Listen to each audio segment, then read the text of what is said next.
नमस्कार जय जगन्नाथ आम चैनल को आपण मानकु बहुत बहुत स्वागत। सांग माने आजिर एही वीडियो रे आमे जानिबा बेल गछ गृहर केउठी एवं किपरि रहिले वास्तु दोष दूर हेबा सहित गृह रे धनर वर्षा होइथाए।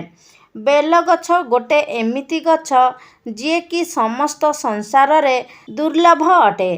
तार दिव्यता तार दुर्लभता तार औषधीय गुण एवं क्षमता पाई समस्त देवादेवी एवं समस्त मनुष्य जातिर प्रिय आदरणीय होइथाए।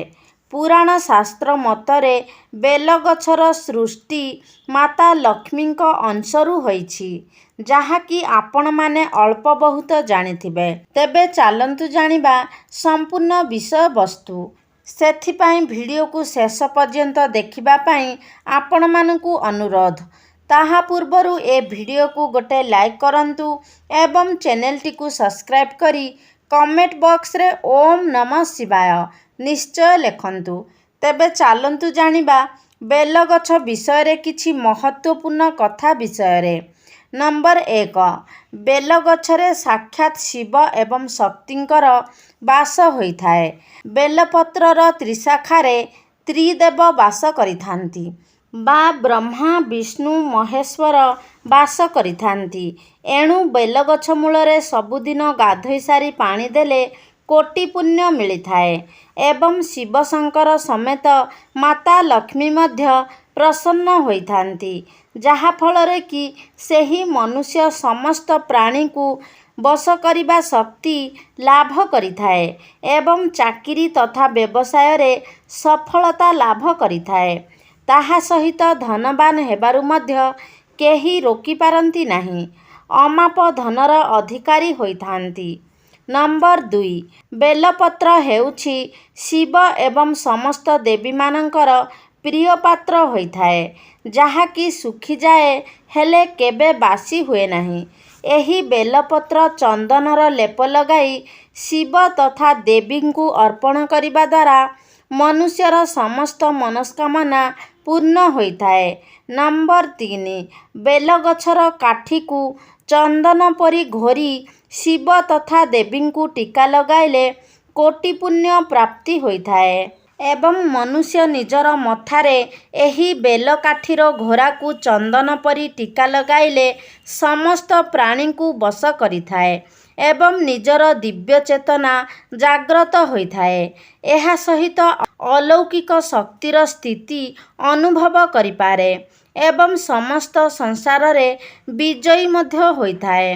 नंबर 4 सोमवार दिन किंबा चतुर्दशी दिन बेल गछ मूलरे धूप दीप भोग एवं पणा एही सबु समर्पण करी सेही बेल गछर चेर को आनी एक लाल सूतारे गुंथी शरीर रे धारण कले बाहरर नकारात्मक शक्ति तथा दुष्ट शक्ति को प्रवेश करने को देई न थाए एवं शरीर रे थिबा नकारात्मक तथा दुष्ट शक्ति को एवं नजर दोष एवं तंत्र मंत्र शक्ति को शरीर रु बाहर करिथाए बा तड़ी देई थाए एवं जेउ मनुष्यर विवाह होई पारु न थाए अबा संतान हेउ न थाए एही बेल गछर चेर धारण करिबा द्वारा एवं सबुदिन बेल गछ को पूजा करिबा द्वारा खूब शीघ्र विवाह होइथाए एवं संतान हेउ नथिबा मनुष्यर संतान प्राप्ति मध्य होइथाए।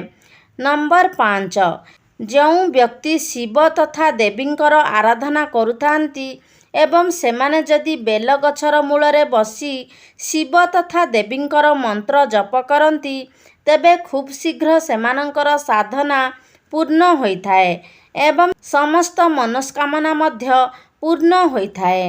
नंबर 6 साधारणतः घरर चारिपाखरे बड़ बड़ गछ रहिबा अशुभ होइथाए एवं सही सबु गछर छाई घरे पड़िबा द्वारा वास्तु दोष उत्पन्न होइथाए।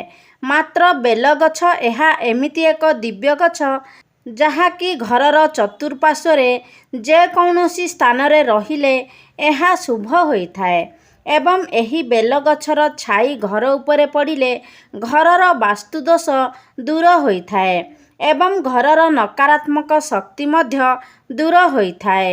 ନମ୍ବର 7, ଏହା ହେଉଛି ଗୁରୁତ୍ୱପୂର୍ଣ୍ଣ ବିଷୟ। ବେଲଗଛ ଘରର କେଉଁ ଦିଗରେ ରହିଲେ କ'ଣ ସବୁ ହୋଇଥାଏ? ବେଲଗଛ ଉତ୍ତର କିମ୍ବା ଉତ୍ତର ପୂର୍ବ ଈଶାନ୍ୟ କୋଣରେ ରହିଲେ ଧନ ବା ଅର୍ଥର ଅଭାବ ରହେ ନାହିଁ ଏବଂ ଅଭାବ ଥିଲେ ଧନ ଆଗମନର ବାଟ ଖୋଲି ଯାଇଥାଏ।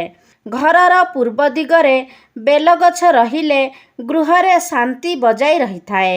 ଘରର ପଶ୍ଚିମ ଦିଗରେ ବେଲଗଛ ରହିଲେ ସୁସନ୍ତାନ ପ୍ରାପ୍ତି ହୋଇଥାଏ ଏବଂ ଘରର ଦକ୍ଷିଣ ଦିଗରେ ବେଲଗଛ ରହିଲେ ଦୁର୍ଘଟଣା ଜନିତ ସମସ୍ୟା ଦୂର ହୋଇଥାଏ। ସାଙ୍ଗମାନେ, ଯଦି ଆପଣଙ୍କ ଘରେ ବେଲଗଛ ନଥାଏ ତେବେ ଯେକୌଣସି ଦିନ ଯେକୌଣସି ତିଥିରେ ବେଲଗଛକୁ ଆଣି ଘରେ ଲଗାଇ ପାରିବେ ଏବଂ ପୂଜା ମଧ୍ୟ କରିବେ। ସାଙ୍ଗମାନେ, ବେଲପତ୍ରରେ ଅନେକ ଭିଟାମିନ୍ ଏବଂ ପୋଷକ ତତ୍ତ୍ୱ ଔଷଧୀୟ ଗୁଣ ମଧ୍ୟ ଥାଏ। ଏହି ବେଲପତ୍ର ପ୍ରତ୍ୟେକ ଦିନ ସେବନ କଲେ ଶରୀରରେ ବଳ ଏବଂ ସୌନ୍ଦର୍ଯ୍ୟ ବୃଦ୍ଧି ହୋଇଥାଏ ତଥା ଗ୍ୟାସ୍, ଝାଡ଼ା ଏବଂ ଜ୍ୱର ଇତ୍ୟାଦି ସମସ୍ତ ରୋଗ ଦୂର ହୋଇଥାଏ। ତ ସାଙ୍ଗମାନେ, ଆଶା କରୁଛି ଆଜିର ଭିଡ଼ିଓଟି ଆପଣମାନଙ୍କୁ ନିଶ୍ଚିତ ଭାବରେ ଭଲ ଲାଗିଥିବ। ଯଦି ଭଲ ଲାଗିଛି ତାହେଲେ ଲାଇକ୍ କରନ୍ତୁ, ସେୟାର କରନ୍ତୁ। ଆମ ଚ୍ୟାନେଲକୁ ଯଦି ସବସ୍କ୍ରାଇବ୍ କରିନାହାନ୍ତି ତାହେଲେ ସବସ୍କ୍ରାଇବ୍ କରିଦିଅନ୍ତୁ।